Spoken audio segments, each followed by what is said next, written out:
I was shocked to learn that I was now living with my parents. Once thought to provide bliss, my marriage had become a front. I felt deceived by my in-laws, and my husband, whom I trusted, ended up abusing me. Unaware of their own naivete, his mother and sister appeared to be uninformed about life's practicalities. Being in danger of being expelled made me wonder what it meant to be a family with such individuals. It was obvious that I had to be in charge. I quickly reached out to everyone and started getting ready for the next phase of my life. I made arrangements for a service to come get the home goods the next day. When appliances and furniture were removed, my spouse reacted in a panic. Since college, I, Michelle Thompson, a 35-year-old woman, have been working from home. Because of my company's flexibility, I am a full-time employee, even if I commute once a month. During my undergraduate years, I was confined to a wheelchair due to a motorcycle accident that left my legs paralyzed. Even with continuous rehabilitation attempts, there was little hope for improvement. At first, I had accepted my condition and accepted that I would be alone for the rest of my life. But a friend-organized blind date brought back the need for company. I met my now husband, Ken, who had the youthful vigor of someone 5 years my senior. I was intrigued by his direct manner, which was almost impolite. Ken stood out for his sincere interest in my life in a wheelchair, and I valued his unadulterated curiosity. His daring questions made me feel noticed and understood in spite of social conventions. As our relationship progressed, I persuaded myself that Ken would bring me happiness. After only 6 months of dating, I enthusiastically accepted his proposal, blinded by the possibility of a long-term relationship. But things took a surprising turn right after we got married. Ken and I made the decision to move into my independent home, which was very wheelchair accessible but very expensive for a rental.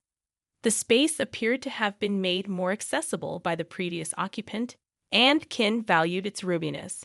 Naturally, I did the majority of the housework because I spent so much time at home. Sometimes I would beg Ken for assistance, and he would dismissively say that he was tired and wouldn't do anything, including assisting me in the bath. Bathing took longer even though I was able to manage on my own, and I thought back to the times when a caregiver came twice a week to assist. Ken's failure to put away the bath supplies added to the frustration and prolonged the process. Ken didn't comprehend that the house was designed to meet my needs, thus my requests for understanding were ignored. It became evident that Ken's initial attraction had been to the house, the appliances, and my ability to handle chores despite my disability. His unemployment and nightly partying further strained our relationship. While the realization was heart-wrenching, I clung to the notion that our marriage must have some love to it. Financial issues crept in, with Ken increasingly relying on me for money. Seeking advice from his mother only brought biased support, leaving me feeling lost. Without any family to turn to, friends dismissed my concerns, emphasizing Ken's facade. His unpredictable behavior, fueled by alcohol, pushed me to my limits. I grappled with the dilemma of enduring the situation or facing a solitary future. Just as the idea of divorce started to gain prominence, Ken unexpectedly proposed living with his parents. Stunned, I learned he intended for them to move into our place. While I understood the desire to be near aging parents, their good health made the proposition perplexing. I couldn't comprehend why Ken's parents were considering moving from their own home to ours. Did they genuinely need to stay here? With 4 people in the house, it would be cramped, and given that I work from home, it would be quite inconvenient. "You're always thinking about yourself, huh? I never thought you were this selfish," Ken accused. "I'm just questioning why they need to move here when they have their own place. Our home is more spacious, modern, and equipped with all the conveniences. Besides, it's designed to be accessible for elders," I replied. If Ken's parents moved in, I have to be on my toes during work hours. While Ken was rarely home, his retired parents would likely be around the lot. Sharing the bathroom and kitchen would be challenging. I'm slower than most people, and I could foresee the difficulties of such a living situation. "Can I have some time to think?" I asked. "You better hurry up. We don't have much time," Ken retorted. Despite his claim of limited time, Ken wasted no time. By the weekend, he brought his parents over, making me suspect they had been planning this move for a while. You know, I've been thinking, maybe you should consider a facility, Ken's mother suggested. What? I couldn't believe what I was hearing. A facility? For me? Yeah, it's a good idea, right? You have your own limits. In a facility, they take care of everything. It became apparent that Ken wasn't just contemplating his parents moving in. He was also considering sending me away. I'd visit you from time to time, he said casually. That statement jolted me awake. If not now, then when? Ken, what am I to you? Your wife, right? Would you really tell your beloved wife to go to a facility? I asked. Hold on, when did I say I love you, Michelle? Ken's words flushed my face with anger. This guy, Ken, was using me. Wasn't it my fault for letting it get to this point? I thought. I had to draw a line then and there. Even more shocking words came out of Ken's mouth. In this house, I'm going to live with my parents. You, an outsider, can go live in some cheap facility. What'd you just say? I looked to his parents, hoping for support. But they just had eerie grins on their faces. Why are you laughing? What's the big deal, huh? Were they targeting my home even before our marriage? Things had been escalating too fast lately. I needed to evict these people. Please leave now. How can you talk to my parents like that? I felt like I saw the real Ken. He was yelling at me with such fury. If he cares so much for his parents, why doesn't he earn his own money and build them a house? Why does he have to take mine? My head felt like it was on fire. It's okay, Ken. Michelle must have been shocked since we came unexpectedly, his mother said. We just came to check the place today. Yeah, we need to check before moving in. Looks like there are more appliances than last time. Seems comfy to live in. They were genuinely here to take over my home. In an attempt to steady my nerves, I took a deep breath, inhaling oxygen. A sudden question lingered in my mind. If I leave, how are they planning to sustain themselves? His parents rely on a pension, and Ken is just a part-timer. I'm covering all the rent and living expenses. Who's going to handle the $2,800 monthly payment? Do his parents assume Ken is covering the living expenses? Disregarding my concerns, his parents cheerfully departed, with Ken following suit. I'm going to stay at my parents' tonight. Hold on, we need to talk. There's nothing to talk about. I, the man of the house, have decided. I won't change my mind. Left alone in shock, I couldn't linger in that state. I promptly contacted a real estate agent I knew. When Ken returned the next day, he saw the organized belongings and chuckled. Oh, started packing. Found a place to move to already? Yes, I have. Ken appeared genuinely surprised by my swift response. And here's the card of a divorce lawyer. Here you go, Ken. From now on, let's communicate through the lawyer. Divorce? Why? If you're kicking me out, there's no point in being married anymore, right? Ken looked as if he had been hit by a ton of bricks. He hadn't anticipated my swift mention of divorce. You can't live without me, right? I don't understand what you mean. Who else would marry you? I can live on my own. But you said you wanted to get married. It was at this moment that I realized how arrogant and overconfident Ken had been. He approached me, assuming I was a lonely, disabled single woman. I'm independent, have money, and never struggle with my living. Plus, I stay home all the time, so I handle all the chores for him. I'm the ideal woman. Money keeps coming in even if he doesn't work. He thought I wouldn't leave because I couldn't find anyone else. That's why he was shocked when I casually brought up divorce. Why? You know, if you divorce me, you might be single for the rest of your life. Well, if it means living a married life with you, I'd rather be single forever. Whether I spend the rest of my life alone isn't for you to decide. The typically submissive me was now fighting back, and he was getting flustered. I could tell Ken was panicking. I never thought he was such a weak man. I don't know why I had been putting up with him for so long. Once I decided on the divorce, I felt the weight lift off my shoulders. I guess I had been too focused on getting married. Anyway, you don't have to move out right away. I didn't mean to rush you into a facility that soon. Oh, it's fine. I'll do as you wish. Don't worry. You won't find a place that fast. Think it over. Okay, I've already secured a place, so it's all right. What? Wait a minute. Isn't this too soon? Observing Ken's shifting attitudes, from smugness to panic, only heightened my irritation. Calmly, I explained. The facility staff is informed and knows about my situation, so everything's fine. Wait, when did you even set all this up? Were you preparing all along? Ken questioned. Yes, even before I met you. In fact, I had been considering my retirement and had an eye on a particular facility more like a condo. After an injury during my hospital stay, I delved into various investment books, diversifying my investments between my salary and my parents' inheritance. The facility I had my eye on, I had already purchased and have been renting out for income. I never mentioned this to you, Ken. It's my hidden asset. We don't need to get a divorce. I get it. You can stay here. Let's live with my parents. Do you not get it? Why would I ever do that? He seemed pretty dense. Even after bringing up divorce, he still believed he was the only one for me.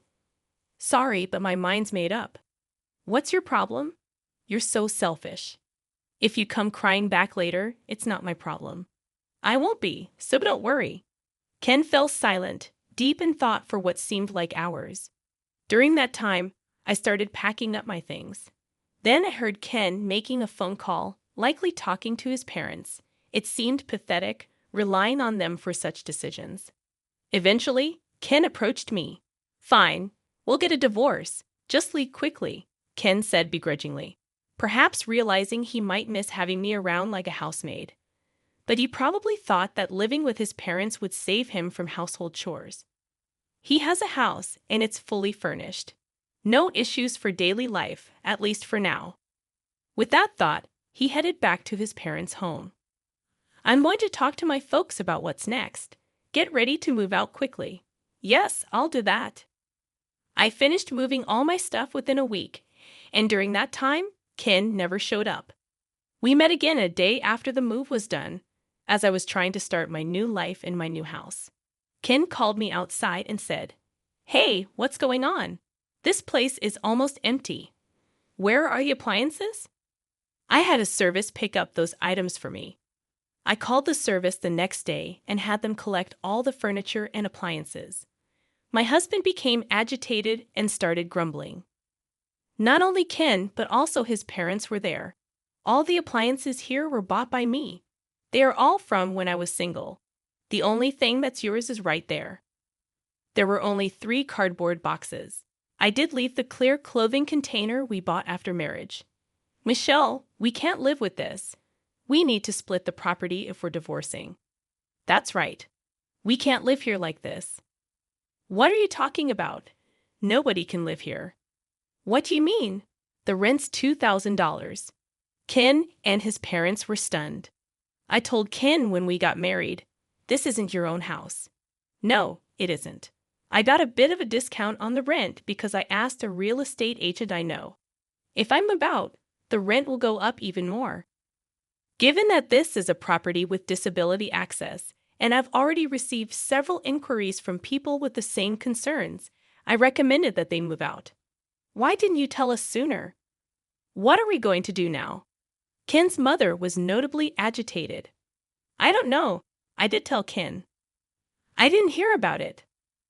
I'll sue you, Ken threatened. I saw that coming. Honestly, from an outsider's perspective, it might look like I selfishly got a divorce, broke the lease, and took all the furniture and appliances. But I was sure. You can sue, but do you even have the money for it? Ken's face twisted. He couldn't afford a lawyer, even if by some miracle he could. I have an ace up my sleeve. I showed them some pictures. When did you take these? The pictures showed Ken gambling and womanizing. I spent my money on this. I'm ready to use these in court. Ken, what the hell? I thought everything was going well.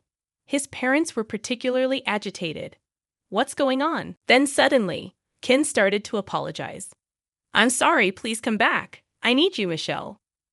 You're the one who kicked me out. We're already divorced. So what are you talking about? Besides, you don't love me, do you? If that's the case, I'll just leave then. This time, even Ken's parents began to apologize next to him. We don't have a place to live anymore. That was a shock. What do you mean? Our house got foreclosed on. Turns out, Ken's family home will be repossessed in a few weeks. They've gone bankrupt.